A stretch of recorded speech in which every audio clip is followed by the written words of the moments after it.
Seekers, estamos aqui na Draft Media, a produtora que nos ajuda a basicamente produzir este episódio do Dinner with Fred, que é uma rúbrica em que nós estamos à conversa com pessoas inspiradoras, com o objetivo de desconstruirmos a sua história, desconstruirmos a forma como pensam sobre o mundo, para podermos ser inspirados e aprendermos também com as suas histórias. O Dinner with Fred estreia sempre às 8 horas de quarta-feira, às 8 da noite, com o objetivo de transformar isto num ritual de crescimento. Um dia por semana, uma noite por semana, em que estás a dedicar uma hora a seres inspirado por uma história de sucesso. Neste episódio temos um convidado muito especial. O Zé Maria é o treinador de futebol de praia do Sporting Clube de Portugal e é uma lenda no futebol de praia, grande pivô da Seleção Nacional de Futebol de Praia, com o qual partilhamos ainda um ou outro jogo. E pronto, vai ser um episódio certamente especial. Bem-vindos ao Dinner with Fred.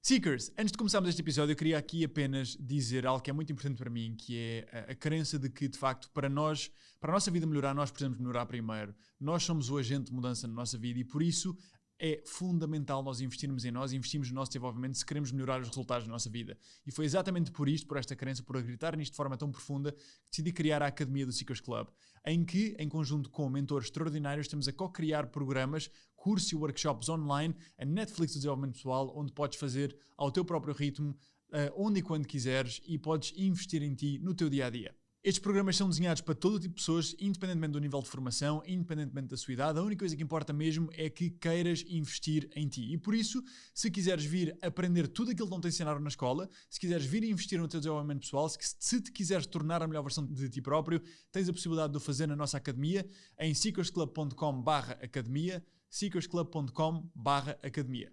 Bora lá! Zé, muito obrigado por estares aqui hoje. Já não nos víamos há uns bons anos. A última vez que nos vimos estava eu a lançar bolas, tu a parar no peito e mandar bicicletas. Verdade, a tentar. Como é que começou a tua história? Como é que tudo começa? A minha história de vida, né? História de certo. vida. A minha história, como todas, começa cedo, né? Com uma particularidade que, infelizmente, a minha infância foi marcada pelos meus pais, que eu perdi os meus pais muito cedo. Os dois? O meu pai com 5 anos e depois a minha mãe com 11 anos. E a partir daí começa aquilo que eu considero a minha aventura no desenvolvimento pessoal, que começou antes de eu começar a estudar o desenvolvimento pessoal.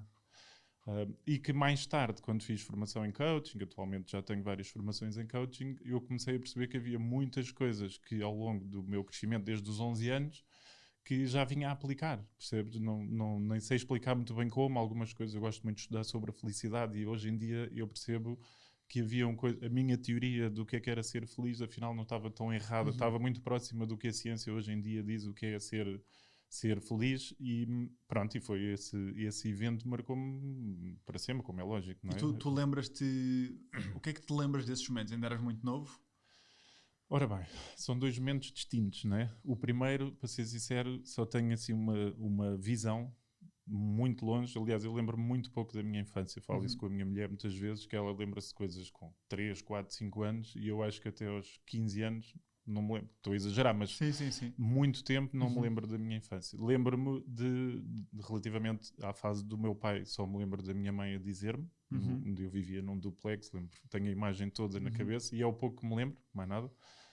Da minha mãe já me lembro mais, lembro-me do episódio, já tinha 11 anos, portanto, e depois aquilo foi duplamente, vamos chamar duplamente drástico, porque perdi a minha mãe, o meu pai não é o mesmo pai da minha irmã, com quem eu vivia na altura, portanto a minha irmã depois foi viver para Macau, na mesma altura que eu perdi a minha mãe, mudei de cidade, perdi os meus amigos, portanto foi assim Tu foste viver para Macau também? Não, ela foi, Ok. que era a minha segunda base, Ok. não é? E portanto acabei por perder estas duas bases. E depois tive que mudar de escola, porque fui viver com o outro irmão mais velho e a minha cunhada, e acabei por mudar de escola e também perdi os amigos. Perdi, salvo seja, né? Sim. Não, mas essa altura é fundamental. Epá, sim, foi um desafio grande. Bem, tu começaste logo, foi desde Logo cedo. em grande. É Bolas.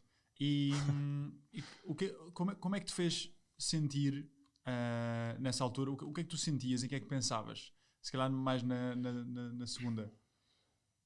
Ora bem, eu acho que aí há várias fases, né? Primeiro, porque eu, não é? Foi nessa altura que eu deixei de acreditar em tudo. O define tudo. acreditar em Deus e para que é que, o que é que eu tinha feito mal, não é? A alguém ou ao mundo ou o que quer que seja, porque é que tinha sido eu escolhido para passar aquilo tudo, não é? Eu lembro-me quando recebi, porque quando foi o falecimento da minha mãe, nós tínhamos tido um jantar super tranquilo, divertido, animado, e à meia da noite eu fui acordado a dizer que tinha acontecido isso. Foi espontâneo, não foi... Não, foi assim, foi tipo uma embolia cerebral e foi de repente. E eu lembro-me de estar na cozinha e quando ouvi a cena, quando ouvi a notícia, eu gritar e dizer assim, e agora estou sozinho, completamente, pronto. E durante um tempo foi essa a guerra, porque o que é que eu estou aqui a fazer e como é que... coisas que hoje em dia não está ultrapassado e não lembro ao menino Jesus ter este tipo de pensamentos, mas naquela altura foi mesmo o viver um bocadinho nesse registro da tristeza e da pessoa que não merecia tudo aquilo. Pronto. Hoje em dia eu acho que as coisas mudaram completamente, ou seja, eu tenho essa visão, se eu pudesse voltar atrás, não gostava de passar por tudo outra vez, né? Mas sei que sou a pessoa que sou hoje derivado ao que me aconteceu e que tive que, de alguma forma, crescer eventualmente mais rapidamente em termos de ser humano, e que isso me trouxe outras qualidades que se calhar eu não teria hoje. O que é que te trouxe de mais positivo na tua vida? Esse momento tão trágico, na altura se calhar estavas a pensar que não mereço isto e agora claramente ressignificaste bastante isso. O que é que isso te trouxe? Qual é que é qual é que é o significado que dás a esse momento hoje em dia? Olha, o significado que eu dou é ter-me tornado nesta pessoa que, de certa forma, porque isto depois acabou por me levar também ao coaching e quando nós passamos, eu acho que quando nós passamos por estes momentos profundos na vida, temos talvez, não vou dizer que sou mais que ninguém, não é? Mas temos talvez outra capacidade de inspirar pessoas, porque as pessoas, apesar de eu dizer assim, a tua história é igual à minha, porque tu enquanto não vives o que eu vivi, não é? A história de toda a gente em termos de dor, eu acho que é sempre igual, até eu viver algo pior, não é? Eu costumo dizer, eu agora tenho 2 filhos, perder um filho é pior que perder um pai. Se eu já nunca perdi, mas já tenho a certeza absoluta, percebes? Portanto, há sempre um nível seguinte e quem nunca passou pelo que eu passei, passou pelo que passou e é tão doloroso como o que eu passei porque não sabe o nível seguinte. Mas o que é que isto me trouxe, não é? Como é que eu ressignifiquei? Essencialmente trouxe-me a capacidade de olhar para a vida como algo que pode ser positivo e que só depende de mim. Foi isso que eu comecei a perceber algum tempo depois de perder a minha mãe. Eu comecei a olhar para os meus dias e a perceber o que é que eu poderia fazer para ser feliz. Comecei a definir o meu próprio significado de felicidade, sabes? É um bocado... na altura até era estranho, mas hoje em dia faz algum sentido. Mas e é agir a linguagem que tu utilizas. Tu dizes o que é que eu podia fazer para começar a ser feliz. Ou seja, isso é claramente assumir a responsabilidade e definir, não sei se era consciente ou inconsciente, que a felicidade é uma responsabilidade tua, não é algo que te acontece. Exatamente, sim. Essa é a minha palavra preferida num processo de coaching, a responsabilidade. Exato. Porquê? Olha, porque eu costumo dividir as pessoas, ou melhor, eu costumo explicar às pessoas que nós temos 2 caminhos a seguir na vida, que é o que eu chamo o caminho da desculpite e o caminho da criação. Pronto, dei-lhes estes 2 caminhos porque acho muito engraçado o da desculpite e as pessoas também ficam com essa palavra na cabeça. E a responsabilidade é exatamente tu quereres sair da desculpite e viveres na criação. E isto é muito difícil, porque até eu, muitas vezes, vivo na desculpite, porque é muito fácil, não é? É muito fácil eu dizer assim, eu na altura ter dito assim para mim, olha, vou ter uma vida triste porque a minha mãe morreu, o meu pai morreu e já não há nada a fazer, coitado de mim, e era mais fácil não tentar nada, não fazer nada, do que ir à luta, não é? E então isso, a responsabilidade é mesmo dizer assim, ok, hoje eu terminei o meu dia feliz. O que é que aconteceu hoje para eu terminar feliz? Eu fiz isto, e isto fez-me sentir bem, e aquilo assim, não sei o quê. Praticamente não tive momentos de tristeza. E foi nessa altura que eu decidi, então espera, ser feliz é no fim de cada dia eu vou pôr na balança o que é que eu fiz que me fez feliz e o que é que eu fiz que não me tornou, ou que me trouxe sentimentos negativos. E no fim de cada dia eu tenho que ter este saldo positivo. Se eu conseguir isto todos os dias, eu tenho a certeza que vou ser feliz. E essa foi a minha dinâmica. E tinhas que idade a pensar nestas coisas? Não te sei dizer ao certo, mas devia ter, sei lá, 12, 13, no máximo 14 anos. Um nível de consciência muito grande para um jovem adolescente. Foi sorte. Lá está, por isso é que eu digo, está tudo certo, né? Se isso não tivesse acontecido, se calhar eu hoje ainda estava nesse processo, a tentar perceber o que é a felicidade e como tu dizes e muito bem, mais do que perceber o que é a felicidade é o que é que eu faço para. Acho eu. Sim, Isto sim, é sim, assim sim. que eu... Sim, assumir a responsabilidade. Então, e tu começas essa jornada de desenvolvimento, como é que começaste? Foi em livros, foi em cursos, foi... O que é que fazias para Fui desenvolveres? sozinho, Fred. Na Foste altura, sozinho? foi sozinho. Ok. Era Tua estas perguntas. autorreflexão. Não te sei explicar. É. Não sei Mas mesmo. escrevias, pensavas, falavas com alguém? Pouco. Fazia sozinho. Chegava Ok. ao fim do dia. Havia muito esta questão de... E ainda hoje. Eu tenho momentos, apesar de não escrever, eu sei que tu escreves muito. E bem, não é? Eu tenho, desde que tenho 2 filhos, aqui as minhas rotinas ficaram meio atrapalhadas. O último ano então, minha nossa. Mas eu faço muito esta questão que é mentalmente. Há vários momentos ao longo do dia em que eu faço pequenas pausas para perceber isto está a alinhar ou a desalinhar. E mesmo assim, muitas vezes ando desalinhado. Define o que é estar alinhado e desalinhado. Alinhado e desalinhado tem a ver com isto. No fim do dia, como é que eu estou? Como é que está o meu saldo emocional? Está mais positivo ou está mais negativo? E às vezes não está, ou está a pender mais para o lado negativo. E aí eu já sei, tem que haver aqui, tem que mexer. Tem que haver aqui alguma coisa. Alguma coisa que está a acontecer ou que tu estás a fazer que tem que ser Ou alterada. que eu não estou a fazer e que devia estar a fazer, não é? E tu, pelo menos pela estrutura que eu estou a ver da forma como tu abordas isto, o objetivo final, ou seja, a forma que tu percebes que estás ou não estás alinhado, é a felicidade. Isso é para ti o objetivo final, é o propósito final da vida, ou o sentido da vida, ou o sentido da tua vida. Como é que farias esse link? Assim. Acho que é o sentido da vida de toda a gente. Toda a gente quer ser feliz. Nunca conheci ninguém que dissesse, não, meu objetivo nesta vida é ser a pessoa mais infeliz do mundo. Não é? Todos queremos. A questão é que não sabemos o que é, muitas vezes não conseguimos definir para nós o que é ser feliz. Não é? É uma pergunta poderosa, é uma pergunta difícil. Não sei se tu fazes regularmente. Sim, é uma às pergunta pessoas. difícil. A pergunta não é a resposta. Sim. A resposta é que é. E esse eu acho que é não só o meu propósito, mas sim, se eu fosse Deus, seria o meu propósito para todas aquelas pessoas que andam cá em baixo, né, à procura de algo e que facilmente se perdem. Portanto, lá está o desalinhar, né? Pá, porque nos são impostas muitas coisas que às vezes não têm nada a ver connosco, porque ao longo do crescimento eu ouço coisas que são da tua cabeça e não da minha e vou absorver como se fossem minhas e depois eu desalinhei-me e por aí fora. E no fim, quando eu dou por mim, até posso ter sucesso, até posso ter dinheiro, mas não sou feliz. E porquê? Não é? E acho que o propósito é mesmo este, que é ser feliz. O que é a felicidade então para ti? É isso, é chegares ao fim do dia e teres mais momentos de felicidade do que de infelicidade. E isso é fácil de ser enganado, a meu ver. Por exemplo, eu tenho um objetivo. Nós, portanto, tu já disseste, não é, que eu joguei futebol praia. Sim. Pronto, tínhamos o objetivo de sermos campeões do mundo.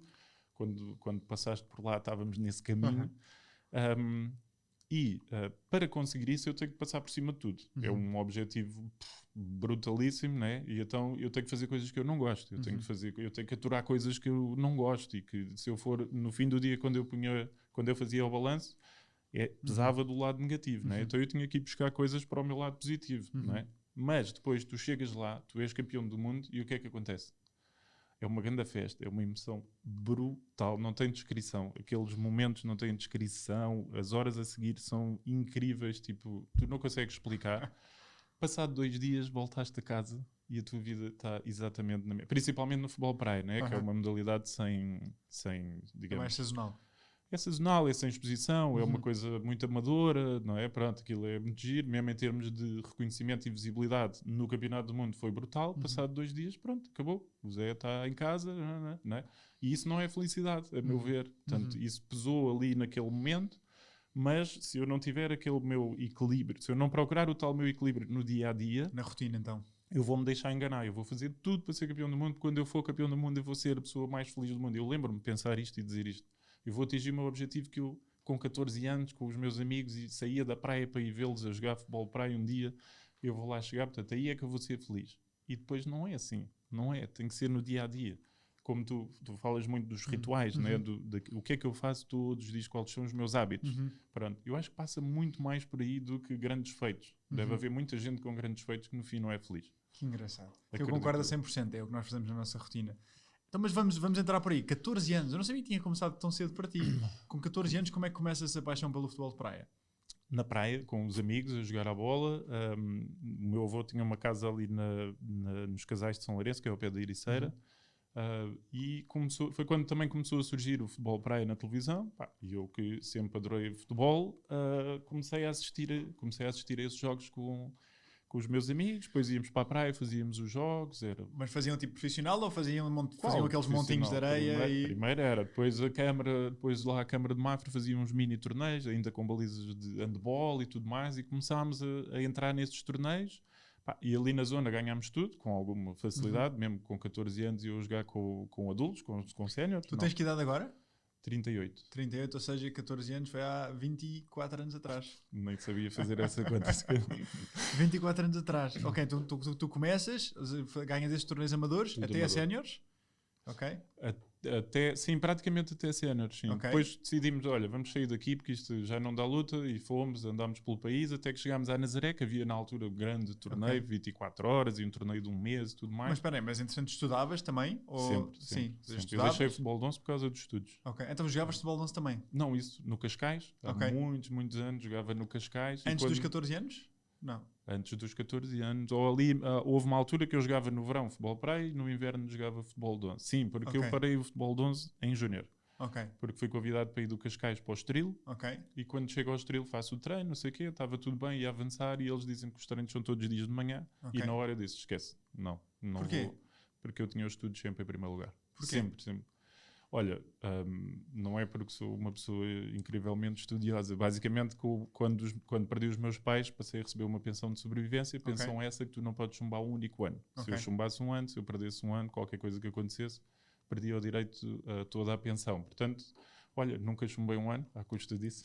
Foi um bom incentivo. Até ao fim, foi um bom incentivo. Sim, foi. sim. O primeiro ano não foi fácil, não é? Pois, acredito. Aquele primeiro ano, mas correu tudo bem, está tudo bem. Então aí e isso foi com que idade? A decisão do Estoril Cascais e ficares a estudar? Deve ter sido aí com 17 anos, 18. Ok. Então Depois era parei quase o- entrar para séniores. Sim, e depois surgiu a oportunidade do futebol praia já 3 ou 4 anos mais tarde. Depois parei também para estudar. Ok, então mas espera, ou seja, tu estás a estudar na tua vida Sim. e pelo meio começas a jogar futebol para aos 14 anos, já jogavas no Cascais, futebol de 11, e a certa altura começas-te a fartar de estar a jogar só em Mafra porque já não dá luta, bora então pelo país, mas isso no país era sazonal, certo? Ou seja, tu Sim. não fazias uma tour pelo país a jogar futebol de praia. No verão. No verão, ok, íamos férias de ver verão. Onde é que há torneios? Aí vai. Porto, Ok. fomos E a como é todo que lado. iam para lá? De carro. Íamos com amigos, porque eu era o mais novo. Quer dizer, havia pessoas mais velhas, então Ok. íamos nos carros deles e tudo mais. Sim. Ok, devia ser uma grande aventura. Era giro.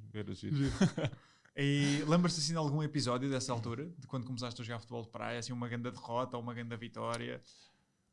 Ou um grande golo? Vitória. Há aí os momentos negativos eu vou apagando. Não, nessa altura lembro-me que havia ali um torneio ao pé de nós, mesmo numa altura, aí eu era mesmo, devia ter 15, 16 anos, e era o torneio de sábado e domingo, jogámos no sábado e depois passámos e acho que era oitavos, quartos, meias e final. E nesse dia nós até fomos sair à noite, tipo, cheguei tarde e más horas, também não era profissional, né? De manhã acordo com um amigo meu a chamar-me, o Gonçalo, também joga futebol praia, e disse-lhe assim, já ganhamos. Já está ganho, não te preocupes, isto hoje vai ser tumba. E chegámos lá e eu marquei os golos todos. Os quartos das meias, não sei o quê. Marquei para aí 10 golos naquele dia. Ninguém mais na equipa marcou golos, ganhámos o torneio. Foste tu que marcaste os gols todos? Nesse dia foi tudo. Não sei, acordei naquele dia assim, esquece, já está. Porquê? O que é que aconteceu aí? Não sei. Não sei. Há Mas coisas que às sentiste isso vezes logo tu de não manhã? explicas. Logo, lembro-me de acordar e dizer-lhe, está ganho. Hoje vai correr muito bem. E tu consegues recriar isso? Ou não? Ou seja, isso foi algo que te aconteceu Nem ou é algo que tu sempre. consegues Nem recriar? Nem sempre. Mas nem sempre quer dizer que às vezes consegues. Quer dizer que eu tento, não é? Mas nem sempre consigo entrar tipo, nesses estados. Ok. Sim. Às vezes acontece. Este ano aconteceu como treinador do Sporting. No último jogo, quando ele estava no aquecimento, eu fui ter com o diretor e disse, ganhamos. E ele disse, mas. E eu disse, não, pode estar descansado, já ganhamos, somos campeões. Pronto. E fomos. Dito e feito. Yes. Não é que se eu não tivesse dito ia mexer na mesma, se eu não tivesse lá eles ganhavam na mesma, mas às vezes há esta... Isso é um feeling então. É capaz. E o que é que tu tens alguma prática em particular para te pôres no... Há uma coisa que eu gosto muito de partilhar, que para mim é muito importante a nível de performance, que é aquilo que a longo prazo nos ajuda a ser dos melhores, é o treino, certo? Treino, recuperação, crescimento, desenvolvimento de capacidades, mas no curto prazo, no momento, é o estado em que tu estás. Certo. Se estás no estado errado, por muito tenhas a skill, não falhas o penalty. Tu fazes alguma coisa, ou fazias alguma coisa em particular, mesmo que não tenha sido no princípio, para te colocares no estado certo para entrares? Fazia. Mais tarde, quando comecei a estudar isto e quando estudei PNL, Ok. fazia o círculo da confiança. Ok. Por exemplo, Em que é que consiste? basicamente é tu entrares num estado de confiança mental e usares tipo o local onde, ou criares um círculo à tua volta. Eu, quando estava na seleção, usava durante o hino, não é? Cantávamos o nosso durante o hino da outra equipa. Ok. Eu fechava os olhos e fazia o meu círculo de confiança no campo inteiro. Em que é que isso consiste? Consegues explicar para quem não conhece o Consiste conceito? em ires buscar um momento em que foste extraordinariamente confiante que nada te podia abalar, trazer esse momento para aqui e reproduzi-lo em termos visuais, auditivos, emocionais e tudo mais. E eu tentava fazer isso durante o hino da equipa adversária. Para te conectares com essa emoção. E para ligá-lo ao campo. Então, Ok. teoricamente, o que diz o círculo da confiança, né? Se for bem feito, nem sempre era bem feito. Claro. É que depois, quando eu entrava ali naquele campo, a confiança apoderava-se de mim automaticamente. Ok. Pronto. Então tu associavas esse estado ao campo. Yep. Associavas de alguma forma? Tentava, sim, com a cor. Punha cor e era trazer alguns dos meus momentos, estás a ver, quando Sim. alcançava coisas, a postura, Ok. trazê-la toda para ali. E Ok, visualizava-me ali ok. com essa energia positiva. O que é a cor? Consegues elaborar É um uma bocadinho melhor? cor, não sei, quando a primeira vez que eu fiz o Círculo da Confiança num curso de PNL, pediram-me para dar uma cor ao círculo. Sim. E eu dei a cor vermelha. Ok. E até hoje eu trago a cor vermelha para junto de E mim. vês o campo vermelho? Exato. Que giro. Exato. Pá, tem muita graça porque imagina, eu já estive contigo a cantar o hino no Dubai e na altura não sabia nada disto. E bem, eu estava ali todo. O que é que está a Pois, acontecer? a primeira vez. E quem está de fora e está a ver os jogadores e estão a cantar o hino, ou quando o outro está a cantar o hino e estão ali, ninguém lhe passa pela cabeça que tu estás a trazer um momento em que estás a sentir confiante, a visualizar o campo encher de vermelho, que é a cor que tu associas a confiança. Ou seja, eu acho que a maioria das pessoas não tem noção Não, do que é que o atleta está a fazer para o colocar no estado em que depois do nada marca os golos todos. sem dúvida. Mas tu sentiste que os teus colegas de equipa também te praticavam isso? Ou não? Ou havia Não. malta que era mais intuitiva, mais... Acho que praticamente todos, sim. Todos praticavam ou todos, Todos não? praticamente intuitivos. É assim, Todos intuitivos, ok. tu, e se tu jogaste, sabes que Sim. no futebol, eu não conheço as outras modalidades por Sim. dentro, mas há muito aquela questão da como é que se chama? Tipo, olha, agora falta uma palavra. Aquilo que tu repetes sempre antes do jogo. Um mantra, uma afirmação? Do género, Sim. pronto. E portanto, isso há sempre. Isso existe? Isso Ok. existe, só Ok. que não é uma coisa, não é? Eu não posso quebrar isto porque eu fiz isto e nós ganhámos. Ok, a Vou-te dar um superstição exemplo. toda. Substituição. É essa palavra, ok. No Campeonato do Mundo, eu e o Petroni íamos sempre a fazer uns joguinhos da treta no autocarro até ao campo. E não dava, e ele tinha que ser o último a acabar. Pronto. Eu não ligo muito a isso, mas para ele aquilo era importante. Era Não é? fundamental. Pronto. O que Que fazem antes, o que fazem depois, o que comem ao pequeno almoço, isso vai sempre acontecendo. E à medida que Giro. vais ganhando, vai ganhando outra dimensão. Agora, eu não creio que isso seja consciente, né? Ou Ok. seja, não sei até que ponto é que isso vai realmente trazer confiança. Porque depois, Pois. como tu estavas a dizer, Sim. depois na hora H, o estado emocional, né? Uma pessoa treme Sim, a sim, cantar sim, o sim. hino. Claro, Né? Aconteceu claro. contigo. Claro. Mas é placebo então, ou seja, essa parte, ou seja, o que tu fazes da visualização e isso é emocional, mas a questão de que o que comes ao pequeno almoço é quase como um efeito placebo que uma pessoa pensa em si própria. Olha, eu ganhei naquele jogo e estava a comer isto, então vou começar a tomar este pequeno almoço. De facto, essa expressão existe imenso no futebol. Mesmo. Eu acredito que é placebo, acredito que sim, mas isso teríamos que lhes perguntar a eles. Pronto, mas ao final do dia, se resultar é o que interessa. Claro, lógico, não tem que ser. Quais é que foram mais. assim? Tu tens alguma superstição ou tinhas alguma superstição em particular? Que não fosse mesmo um ritual para o teu estado? Ou seja, tinhas alguma coisa em particular? Ou se não, não precisas dizer nomes, mas que superstição é que tu viste que achaste mais curiosa? Pô, agora estou meio com curiosidade. Há uma comum que é com o pé que entras no campo, Ok. por exemplo, quase toda a gente entra com o pé direito, assim, superstições, se queres te diga, tirando aqui, porque a questão do Petroni era sempre Sim. junto comigo, eu às vezes desafiava porque aqueles jogos entravam num ritmo competitivo muito grande. O autocarro vivia aquele jogo já todo. A sério? Depois eu usava com ele gritava, e os outros já sabiam. E às vezes, quando estávamos a chegar, ele dizia: dá cá o telefone, tem que ser eu a acabar, tem que ser eu a acabar. E eu dizia: não, agora sou eu, espera aí que eu vou bater o recorde. E ele ficava: tu não estás a ver. Ele ficava cego. Se fosse preciso, íamos todos para o balneário, ele ficava lá a acabar o joguinho dele, porque ele tinha que ser o último. Portanto, o pessoal leva mesmo isto ao limite. É uma coisa muito à frente. Olha, então, voltando aqui à tua história, estávamos a falar de 14, depois tens essa decisão do futebol, deixar para te focares nos estudos. Como é que continuas no futebol de praia? Como é que essa história continua? O futebol de praia era sazonal, não é? Portanto, eu deixo o futebol de 11 para poder continuar a estudar, e depois no verão, quando ia de férias, continuava isto enquanto era amador. E depois fui a esse tal torneio na Nazaré, que era uma coisa já grande, e de lá, entre conversas, aqui surge a possibilidade de fazer um treino à seleção, e eu, claro que me disponibilizei logo, e fui, passado 15 dias ou 3 semanas, estava no meu primeiro mundialito. Logo passado a seguir?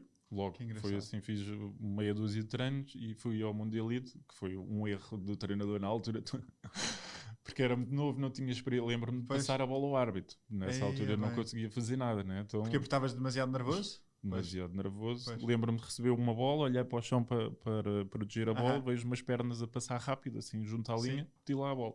Quando levanta aqui, é o árbitro, ok. Portanto, acontece a todos, né?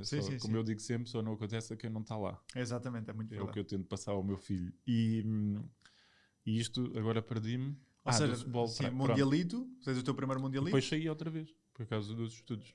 Vez, porque eu estava a entrar na faculdade nessa altura. A seleção, então não foi uma experiência que correu bem ao princípio?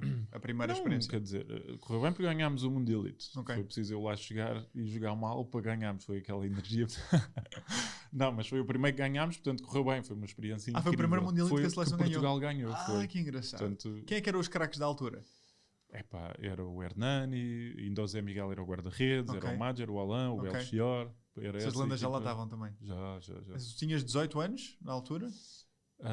Para aí, 18, 19 já foi há 20 sim. anos. É isso mesmo. Bolas. O Madger, o Alain e companhia tiveram lá muito tempo. Muito tempo mesmo. Depois eles começaram, acho que foi para aí em 97, foi para aí ainda quase... Bolas. 7 ou 8 anos antes de mim.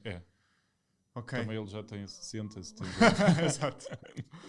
E então sais para voltar à faculdade e depois voltas ao futebol de praia? Depois volto.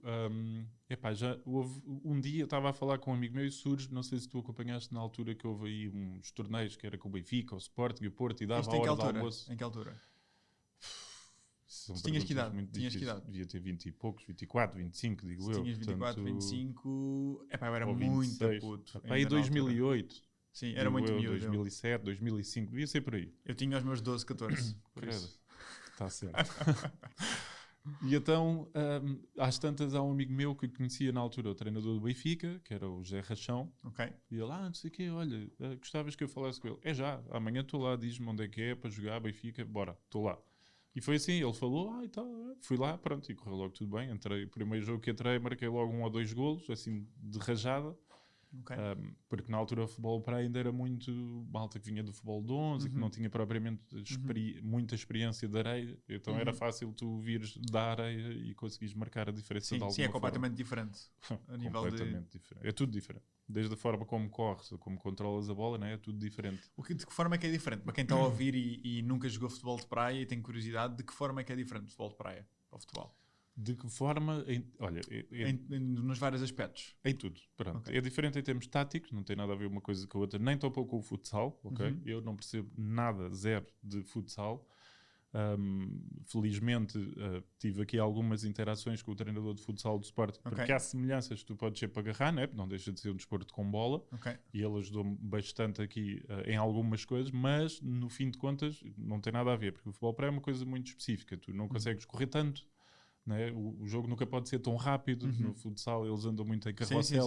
Pronto, isso na área é impensável. Porque não sei, quem nos estiver a ouvir, se quiser experimentar, uma vez ele veio um amigo meu à praia e estávamos a fazer um jogo de amigos. Ele nunca tinha jogado futebol para praia. Disse, entra, joga aí. Ele jogou 45 segundos. Foi a correr, voltou a correr, achou que estava em liso. Pronto, acabou.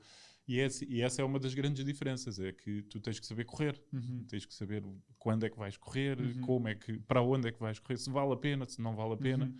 E, Sim, portanto, porque cada corrida é ali energia despendida. tu E sabes, eu acho que até na baliza isso se sente, Sente-se não? imenso. Pois. Para mim, guarda-redes de futebol de 11 é completamente... Não tem nada a ver. Pois, nada a ver. pronto. E depois tem a parte técnica, não é? O futebol praia é muito, muito técnico, muito bola no ar. E tu, se não sabes gerir o teu cansaço, perdes a técnica. Exatamente. Deixas de estar no estado certo, estás muito cansado. E mais a parte mental, né? Se tu não estás bem, a técnica como é ali é muito pormenor. Mesmo. Se não estás bem... Vocês rodam a quanto tempo? Por exemplo, pivôs rodam com que frequência? Depende do treinador. Ok. Hoje em dia, como no futebol praia, rodam todos 3 em 3 minutos. 3 em 3 minutos? Hoje em dia, a grande 80% das equipas faz isso. Tem 2 quartetos, saem 4, entram 4, 3 em 3, de 4 em 4. 3 em 3 de jogo corrente, não de, ou seja, a contar com as pausas ou sem contar com as pausas? Não há pausas. No futebol praia não há pausas, agora há os... Não, mas ou seja, quando há uma falta, para o tempo. Sim, não, de tempo corrido, sim. Tempo de jogo. Tempo de jogo, ok. Isso, ok. certo. 3 em 3 minutos, eu acho que a malta 4 em não tem 4 noção. alguns, sim. 3 em 3 minutos, para quem vê futebol, imagina os jogadores a trocarem em 3 em 3 minutos, andava para aquecer. Futebol para é o oposto. A sério. Pois, eu há uns anos, numa final de um campeonato europeu, que é a Liga Europeia, que se chama no futebol praia, fomos jogar a Torre de Embarra, à Espanha, e jogámos às 2 da tarde por causa da televisão, com 42 graus. Não dá para...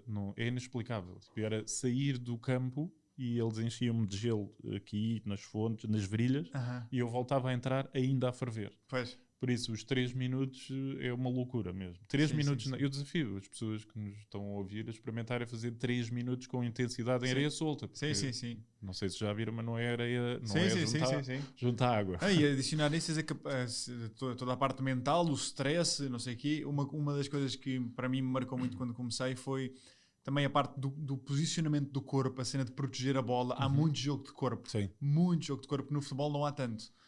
Muito jogo de corpo, proteger a bola. É um desporto completamente diferente. Pois, não tem nada a ver. Não tem nada. Mas é muito giro. Porque é um desporto pensado no divertimento, não é?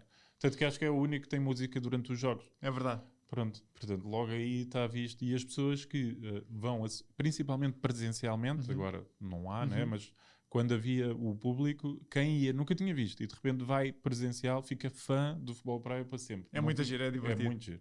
E os golos é tudo mais extraordinário, não é? Claro, bicicletas. Claro. Quando é que tu voltas à seleção? Ou seja, Eu depois volto, da faculdade? Acho que é para aí em 2009. Ok.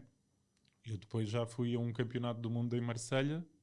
Já nem tenho a certeza. Porque eu depois voltei a sair mais uma vez e depois voltei até ao fim da carreira. E ainda jogavas em clubes ou não? Sim, na altura, esta segunda vez que eu voltei foi quando eu estava a jogar pelo Benfica. E houve esse tal campeonato nacional que não tinha nada a ver com a federação, era uma coisa privada, mas tinha Benfica, Porto, Sport, tinha muita visibilidade na altura. Foi ótimo. Okay. Sim. Eu cheguei a ouvir na altura que tinha mais... a televisão tinha mais audiências no futebol praia do que no futsal nesse tempo. Que engraçado, não sabia. E então, nesse ano fomos campeões pelo Benfica, fui o melhor jogador do torneio e fui chamado outra vez à seleção. E aí voltas? E aí volto. Ok. Fiquei lá mais uns anitos. E como é que é a vida em seleção? Como é a vida em seleção? Quando estamos lá... Sim, quando estás lá. Quando estou lá, é a vida... Como é que é a vida em que sentido? Ou seja, qual é a rotina da seleção? Para quem não sabe, e gostava de perceber um bocadinho por trás... Ou seja, o que é que tu vais fazer para a seleção? Porque tens os treinos e tens os torneios. E como é que é a rotina? O que é que fazes? Ou seja, o pequeno almoço, o treino, a galhofa com os colegas? Bem, há vários momentos, não é? Há um momento de treino, porque a seleção funciona com modelos de pequenos estágios, ou estágios de observação ou de preparação, e depois há o momento do torneio. Nos estágios, nós trabalhamos essencialmente em que nos concentramos, na maioria das vezes era em Rio Maior, porque tem lá um centro de estágios com foi aí que eu fiz o meu primeiro estágio. Pronto, ok. E ali foi aquilo que tu viveste, não é? É descansar, acordar, tomar o pequeno almoço e ir para o treino da manhã, almoçar, descansar, ir para o treino da tarde, jantar, descansar. No meio disto tudo, sim, muita animação. Tu que jogaste futebol de 11 e futebol de praia, se calhar consegues saber e perceber que aquele ambiente que se vive naquele grupo é uma coisa mesmo muito familiar. É muito mais intimista. Não é? Pronto. E não há, tu chegas e já fazes parte do grupo. Nós não há aqui... eu tenho a sensação, porque nunca tive ao nível do futebol de 11, mas tenho a sensação que no futebol de 11 há mais o distanciamento, do craque, do nosso... Pronto, e ali não há. Tu chegas, aliás, às vezes até é demais. Há miúdos que às vezes chegam lá e já estão demasiado à vontade. Por exemplo, com o Madger eu vi coisas que nem eu era capaz de falar com ele daquela forma. Tipo o quê? Tipo, dar uma resposta menos boa a coisas que ele... Estás a ver? Tipo, Malta fica mais à vontade. Muito à vontade. Pronto. Uma das coisas que lembro-me na altura perfeitamente, que senti, eu até partilhei isso quando eu fui fazer o meu primeiro estágio, entrevistaram-me lá da FPF para o site. Eu lembro-me de partilhar isso, ou seja, é para treinar, mas depois fora, o nível de brincadeira, diversão, eu lembro-me perfeitamente de ver, acho que era entre ti e o Bruno Novo, imensas gargalhadas. Certo. E isso é muito fixe. Yes, sim. E isso é uma... Voltando ao início da conversa, né, eu tenho que ter mais momentos felizes. Isso é uma coisa que eu procuro muito. Aliás, tu vias isso comigo e com o Bruno Novo e há com outros, porque a minha cena lá era estar-me a divertir. Quando eu podia, vou a pregar partidas, pregar sustos, que eu adorava fazer isso. Pregámos aí... Grande susto, uma vez pregámos um susto a uma... Foi em Carcavelos, a senhora da limpeza entrou no quarto, limpou e nós combinámos tudo. E à saída, tu não estás a ver, ela ia a sair e pregámos assim um susto tipo cão por baixo. Sim. E ela saiu pelas escadas de emergência, foi-se embora, voltou passado 5 minutos a dizer que não conseguia respirar. E então passava muito por isto, entre nós, depois com outras pessoas, com as pessoas do hotel, e é um bocadinho porque este ambiente é importante. Né? Nós temos que ter estes momentos, e estamos longe da família. Muitas vezes as pessoas dizem, tens uma grande vida, estás sempre a viajar. Não é verdade, quer dizer, eu quando ia viajar no futebol praia, eu pouco ou nada passeava. Não é? Eu ia...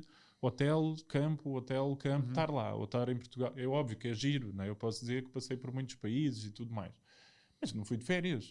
E então, e muitas vezes eu sinto falta da família quando as coisas te correm mal. Quando tu não jogas. Quando estás numa fase menos boa. A própria equipa está numa fase menos boa. Quem é que tu precisas? Tu precisas da tua família, que não está lá. Não é? Portanto, e tu não te podes agarrar a isso.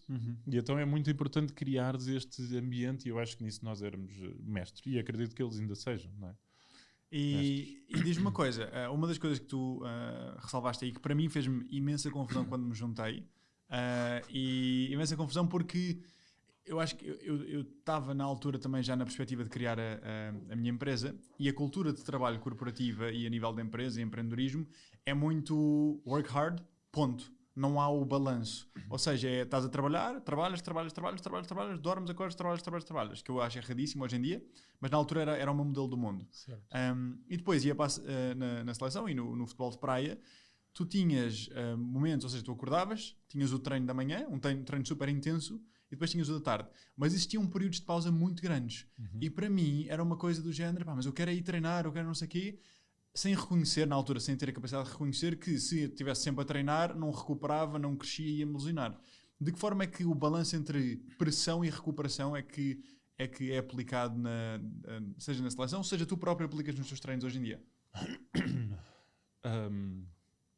Bem, esse balanço para mim é mais importante do que o treino. Não é? Aliás, houve momentos que eu tive que falei com a equipa técnica, porque quando foste fizemos treinos bidiários, não foi? Sim, eu penso que sim. Pronto, antes de irmos para a competição isso acontecia muito, e uma coisa é tu fazeres um estágio pontual de observação, de preparação, que seja longe da competição, e fazes treinos bidiários, porque há bocado estávamos a falar 3 minutos na areia é difícil, não é?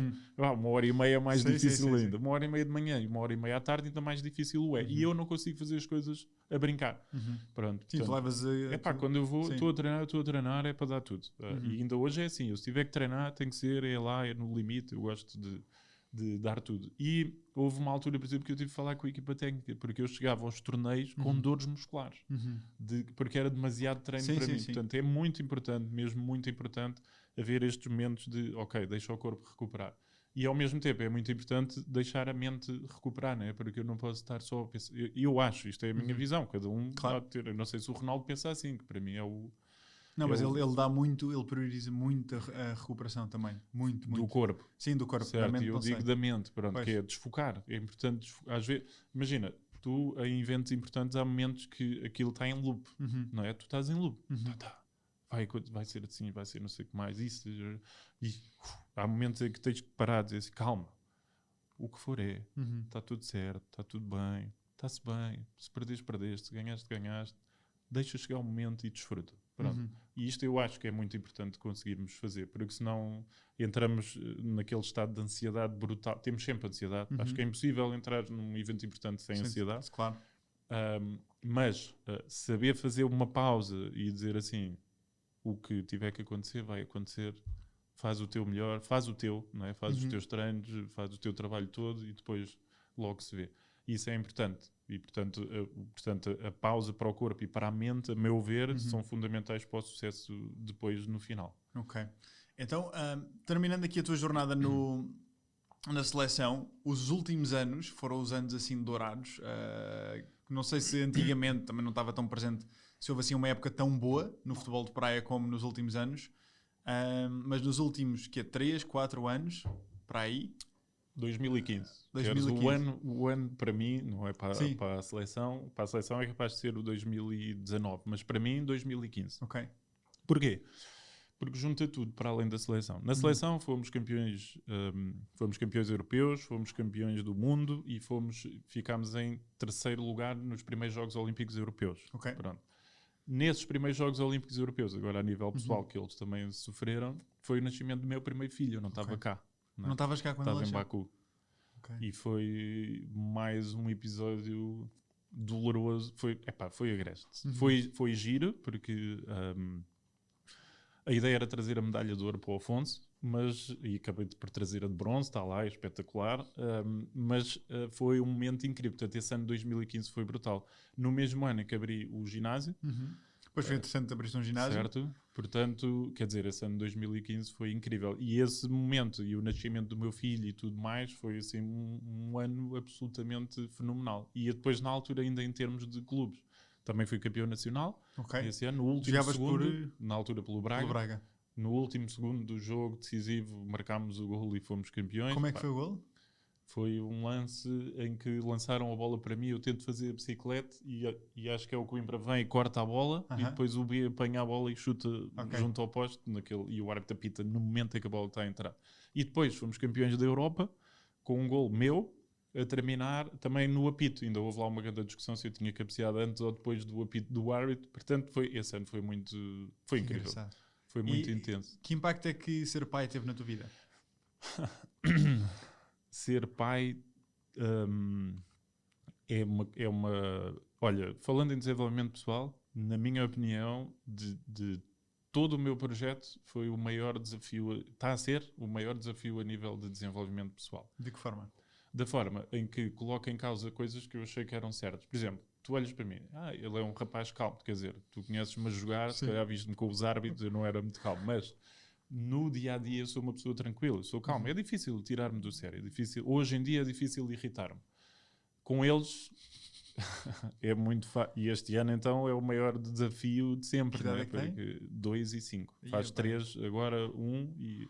Reguilas. Pois.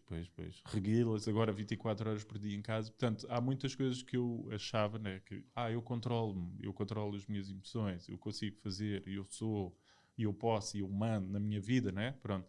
E eles vêm colocar isso tudo em causa, o que é ótimo, porque me faz também perceber, espera aí, tu és um ser humano, tipo, tu não consegues tudo, não é? O conseguir tudo às vezes não é o ser tudo perfeito. Sim. Pronto, e então é um bocadinho isto. E muda tudo, porque mudam os teus valores, muda o teu tempo, tu tinhas tempo para tudo, não tens tempo para nada.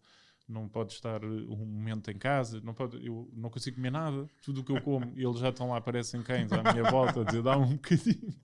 E portanto, quer dizer, é um desafio muito grande, mas eu costumo dizer assim, porque a minha mulher às tantas disse, nós devíamos ter tido um estágio do que isto para que juntar, nós não dormimos há 6 anos. Okay. Desde que o primeiro nasceu, que não temos uma noite seguida sem acordar. Pronto. Desde há 6 anos? Desde que o primeiro nasceu, vai fazer 6 anos em junho. Nenhuma? Só quando eu ia para estágios, mas o corpo já está tão habituado, muitas vezes, mesmo em estágios, eu acordava 1 e 2 vezes à meia da noite. Bom, isso deve-te afetar. E de que maneira? Pronto, é a minha desculpita atual. Eu tenho uma coisa que eu posso dizer, não, isto é ninguém aguenta, eu já estou a fazer muito melhor do que a maioria das pessoas faziam. Mas isto para dizer... O que é que eu estava a dizer? Estava a falar dos filhos que são reguilas, que não consegues ter um momento sozinho, em paz. Certo. Eu estava... já me lembro. Estava a dizer que a Ana às tantas me disse que devíamos ter um estágio. Tipo, devíamos passar pelo que passamos depois quando somos pais. Mas não dá, porque se tu tivesse isso, tu nunca eras pai na vida.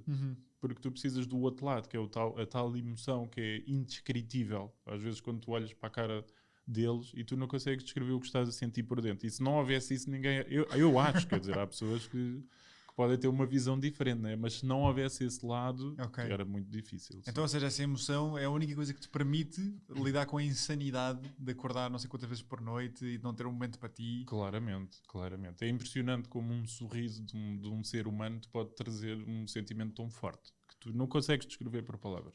Muito bom. É impressionante. E o que é que te fez levar a criar o ginásio? O que é que te fez levar a ser empresário também?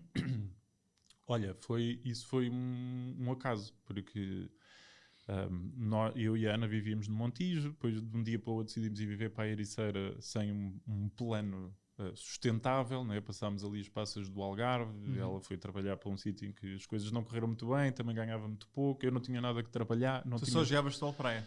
Não, eu na altura concorri para o Clubel, ali em Torres Vedras, que é uma cadeia de ginásios, mas as coisas andavam ali meio gás, depois também não evoluiu, tinha o futebol praia. Depois, entretanto, trabalhei um bocadinho em marketing numa empresa, porque fui sempre fazendo algumas coisas de online, de marketing online e tudo mais. Ajuda-me. Ou seja, o que é que te fez levar até ao ginásio? E depois a Ana, no meio disto tudo, estávamos a falar com uma amiga que estava tudo a correr mal. Ela disse, mas porquê é que não dás aí umas aulas de Zumba? Que ela tinha feito a formação e ela foi campeã nacional de hip-hop e tudo mais. Portanto, foi uma mega, uma mega professora e começou a dar aulas a 4 amigas, que essa amiga convidou. Depois dessas 4 convidaram mais 2, mais 3, e eram 10, e eram 20, e eram 30, e de repente eram 70 pessoas. E depois fomos para outro espaço, tipo, alugámos um pavilhão grande lá e já aí eram 200 e 250. Depois decidimos, temos que avançar, temos que abrir o ginásio. E eu passei a ser mais a pessoa que organizava esta parte, o lado do empresário, apesar de também faço tudo ali. E é uma coisa que ainda continua? Que ainda continua, o ginásio, ainda existe. Noutros moldes, não é? Porque este ano é um ano de... Fala-nos do livro. Acho que é uma boa altura para trazer o livro. Consegues mostrar? Aqui está ele. É para ali, é isso? Sim. Yes. Quem mexeu no meu queixo? Certo. Então, quando tu me pediste para trazer um livro, confesso-te que me assustei. Será que eu vou escolher o livro certo? Não é? Sim. E eu poderia ter trazido muitos outros livros, porque talvez este não seja o livro que me marcou mais, mas este ano é o livro que me bate mais vezes na cabeça constantemente. Porque tem a ver com a mudança, né? Tem a ver com o facto não sei se toda a gente, não sei se as pessoas já leram, mas muito rapidamente o queijo dos ratos está a acabar e eles preferem ficar até acabar, até que algum vai à procura de outro noutro sítio e encontra uma coisa muito maior, né? E eu acho que é um bocadinho isto que nós vivemos atualmente, que é a vida está a mudar e há pessoas que estão a continuar a viver no que era antes da pandemia. E eu não sei se vai... Olha, eu tenho muitas vezes, aliás, sei lá, 30%, 40% das pessoas dizem agora vou cancelar e depois quando isto tudo passar eu volto. Mas quando é que isto vai passar?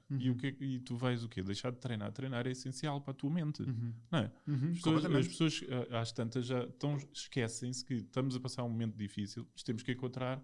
Eu acho que o treino é uma coisa fundamental, não só para o corpo, para a energia. Não é? Se tu queres produzir, tens de treinar. Eu não conheço ninguém de sucesso, desde a ponta da cabeça até à ponta dos pés. Não é pessoas que têm sucesso, mas são infelizes. Eu estou a dizer pessoas íntegras com o seu propósito e com o seu ser, que não treinam regularmente. Não há ninguém. Nunca vi uma história de alguém de sucesso que não treina regularmente. Nunca vi. E, portanto, o treino é essencial. E as pessoas estão a fazer uma pausa porque estão à espera que o queijo comece a crescer outra vez. Mas o queijo está a desaparecer. E nós temos que ir à procura dele no outro lado. E, portanto, respondendo à tua questão, o ginásio está a desaparecer. Não é? Nós estamos a tentar adaptar as coisas à nova realidade. O que tem sido o maior desafio este ano, a juntar com os 2 miúdos em casa 24 horas por dia. Portanto, é uma desculpite. É uma desculpite, está bem, mas é uma boa, não é? Sim. Eu ponho-os lá uma semana em tua casa e depois dás-me feedback. Mas sim, e então ainda há o projeto que nós agora estamos a transferi-lo ligeiramente para um novo conceito. Então, enquanto que antes éramos um ginásio, agora tentamos... Qual é o nome do ginásio? Sempre ao rubro. Ok.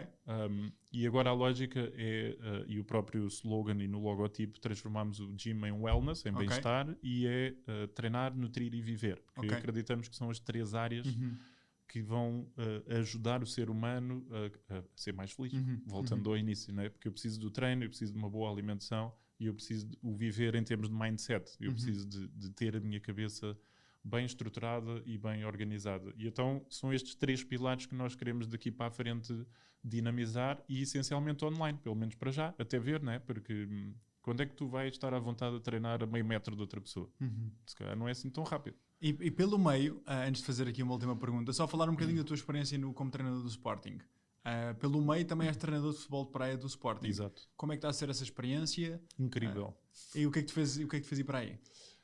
Foi depois de deixares de jogar ou foi simultâneo? Foi. Eu saí do Braga, portanto eu joguei, a minha carreira cá em Portugal foi toda praticamente no Braga. E depois no último ano, 2 últimos anos como jogador, vim para o Sporting já também com esta perspectiva de poder vir a ser o treinador. E até que no primeiro ano fui ali meio-meio, no segundo ano fui treinador-jogador, até que percebi que estava fora de questão, não dá, não consegues ter o foco, a capacidade e o trabalho correto para lá chegares, e depois passei só a treinador. E este ano fomos campeões nacionais contra tudo e contra todos. Ninguém acreditava. O discurso transversal era o Sporting desinvestiu, coitados, não sei o quê, não sei o que mais. Depois fazemos um início de época absolutamente desastroso na Eurowinners, que é tipo a Liga dos Campeões. Eu creio que foi a pior prestação de sempre do Sporting, e que foi o melhor momento para nós. Porque foi esse momento que eu agarrei para dar a volta à equipa. Pronto. E por isso eu digo sempre, e te dizia quando falámos, que foi a vitória do ano passado de campeões nacionais foi tipo 80% de coaching e 20% de conhecimento de futebol praia. Tem influência, claro que tem influência, é importante perceber como é que tu te mexes, como é que os outros mexem, como é que tu encaixas, como é que tu desmontas. Isso é importante. Mas se eles não acreditarem, não é? Se tu não acreditas, tu não fazes nada na vida. Claro. Isto é o meu princípio. Eu tenho aqui 2 ou 3 princípios. Um é, está tudo certo. Está tudo certo. O que for é, e já está, e bola para a frente. O segundo é, se tu não acreditas, nunca vai acontecer. Pronto. E tu vês muito isto. Que é, as pessoas estão a fazer uma coisa em que, na verdade, não acreditam, de corpo e alma. Não é? E o início desta última época foi muito isto. Os jogadores não acreditavam em nada do que estava a ser feito. Ali, pelo menos metade dos jogadores não acreditavam em nada. E depois isso é uma bola de neve, porque eles depois também não fazem nada do que... Se não acreditas, não fazes. Claro. Pronto. Ou fazes as neiras atrás das neiras, fizemos a pior prestação. E a partir daí foi necessário agarrar toda a equipa e fazer esta transformação do acreditar. E aquilo começa a crescer, estás a ver? Tu começas a fazer um bocadinho mais, e mais, e mais, e às tantas vais, e já fazes muito mais do que estavas a fazer. E há um momento em que eles todos acabam o jogo, perdemos, e eles dizem assim, é possível. Afinal, perdemos, e eles próprios saem e dizem assim, isto é possível, nós podemos ser campeões este ano. E fomos, e depois foi continuar a alimentar isso, e conseguimos. Foi muito giro, uma grande experiência mesmo. Muito bom. E olha, última pergunta, para terminarmos. Qual é que é o impacto que tu gostavas de criar no mundo? Qual é que é o contributo que gostavas de dar? No mundo, em Portugal, onde tu quiseres? Olha, é este que nós temos estado a falar, não é? Trazer a felicidade, o conceito. Não é o conceito, porque é muito difícil tu levares uma pessoa à felicidade, não é? A maioria das pessoas, a meu ver, não sabe o que é verdadeira aceitação. O que é aceitar? Aceitar as coisas como elas são, não é? E, portanto, se eu tivesse uma varinha mágica e pudesse lançar assim, era isso. Aceitação para poder ser feliz. Porque eu acho que ninguém pode ser feliz se não souber aceitar. Eu tenho que entrar aí um bocadinho mais fundo. Porquê que isso é importante? Porquê que a aceitação é fundamental para a felicidade?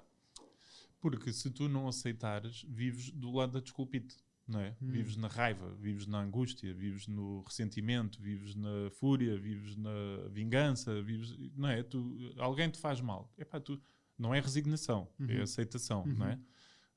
Alguém te faz mal. E se tu viveres de volta disso o tempo todo, tu não estás a colocar-te nos estados certos para tu poderes fazer algo novo, não é? Ok. Como é que tu podes ser feliz se estás só a ver que aquela pessoa te magoou e que aquela pessoa é uma besta e que não sei o que mais? Eu via isso muito no futebol, não é? Eu dizia, o treinador não me põe a jogar. Eu posso ficar com raiva dele ou eu posso perceber assim, o que é que se passa aqui? Como é que eu posso mostrar mais? O que é que eu posso fazer mais? Então trago tudo para mim, mas eu tenho que aceitar... Primeiro, estás a perceber, ok. Tenho que aceitar que o treinador, por algum motivo, eu até posso achar que sou o melhor, não é? Eu posso achar que sou melhor do que os outros que estão a jogar, mas tem que haver uma coisa que eu aceito, que aquela pessoa, por a forma como ela vê o mundo, o jogo, como vê a mim, como vê os outros, há alguma coisa, pode ser confiança, pode ser amizade, pode ser o que for, mas eu tenho que aceitar que ele está no direito dele, não é? Todos nós temos os nossos direitos. E eu só posso ser mais feliz se eu aceitar a pessoa que tu és. Eu não posso ser feliz se eu estiver sempre a achar que tu deves ser como eu quero que tu sejas, não é? E é muito isto que nós vivemos. Eu quero que os meus filhos sejam assim. Eu não aceito os meus filhos como eles são. É muito fácil isto, não é? E isto para toda a gente. Eu também não aceito o meu patrão como ele é, porque ele é uma besta. Não, ele é o que é. Tu tens que aceitar como ele é. Até pode ser uma besta. Mas tu podes ser feliz aí. Tens que encontrar o teu caminho. Mas não podes estar a viver no registro de epá, isto é tudo contra mim. Sim, e contra tudo. Ok. É? Então, para ti, aceitar, ou seja, falámos da importância de responsabilidade e de tomar a ação e de tomar a iniciativa, mas antes disso tens que saber aceitar. Porque se não aceitares, vais estar na desculpite e vais estar fora e não dentro e não a tomar depois essa ação. Ou seja, na minha perspectiva daquilo que tu disseste, Sim. para tu poderes tomar responsabilidade sobre aquilo que vais fazer, primeiro tens de ter a capacidade de aceitar aquilo que já existe, porque se estiveres sempre aí contra aquilo que já existe, não vais sequer depois tomar o primeiro passo e a iniciativa. Exatamente. É isto? Fred, se eu nunca tivesse aceito, não é aceitado, Sim, é sim, aceito, né? Aceito a morte dos meus pais, eu ainda hoje estava aí meio perdido. Nunca tinha alcançado nada do que eu alcancei. Nunca. E houve ali um momento que eu disse, ok, foi melhor para a minha mãe, porque a vida que ela tinha não era a melhor. Por muito que isto me custe, e custou na altura dizer e afirmar para mim, foi o meu primeiro momento de aceitação na vida. E a partir daí eu comecei a sentir um peso a sair de cima de mim. Já não há nada a fazer. E foi melhor para ela. Está tudo bem. Agora vamos ser felizes. Vamos lá ao fim do dia fazer a análise. Percebes? E Muito era isto bom. que eu gostava de trazer às pessoas. Ganda Zé Maria, caixinha de surpresas, não estava à espera desta conversa. Nem eu. Seekers, muito obrigado por terem estado connosco neste podcast, nesta conversa. Espero que tenham saído daqui tão inspirados como eu. Já sabem que se quiserem estar a investir mais em vocês, podem fazê-lo na nossa academia, onde nós estamos a co-criar programas com mentores, seja cursos e workshops que podem fazer totalmente online, na nossa plataforma, na nossa academia, na Netflix do desenvolvimento pessoal. Podem fazê-lo em seekersclub.com/academia, seekersclub.com/academia. Muito obrigado. Zé, mais uma vez, mega obrigado. Obrigado eu pelo convite. Foi um prazer enorme estar aqui contigo. Boa, muito obrigado. Seekers, já sabem, até à próxima. Make it count. Bye bye.